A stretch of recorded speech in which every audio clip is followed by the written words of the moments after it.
try and do this if I'm ever speaking in a room. Try and ask a question where everybody has to say yes, because it gives you a good overview of the sort of different personality types. So, stand at the front of the room.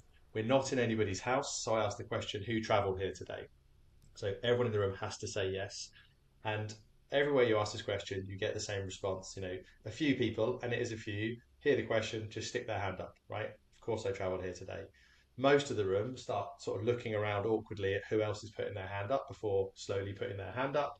And then you just get the stubborn ones who sit there and go, "I'm not answering this idiot's question," right? And then they don't put their hand up. And that grouping is a really good lens to think on consumer behavior, because we have the people who absolutely advertising will activate, right? They'll see something, they'll see an advert, and they go, "That's cool, I want to buy it," right? And they're great for brands. Unfortunately, that's about 8% of us. So most of us don't make individual decisions.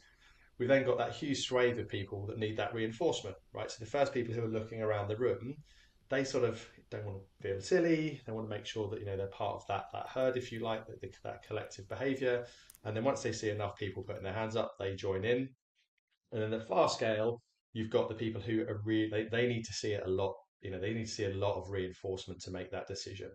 Now, if you flip that from an LTV point of view, right, the ones who are really easy to activate, if you can activate them really quickly, your competition can activate them really quickly. They see something shiny, they'll try it.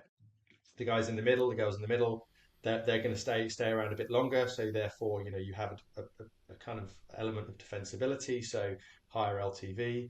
And then the really stubborn ones, if they're your customer, it's going to be really hard for the competition to convince them otherwise, right? They're going to need to see everyone else around them switch products to kind of to switch away from that. Okay, and they're really hard to recruit, so a lot of brands, aren't consciously doing that. But if you can reach those people, you're in a really great place.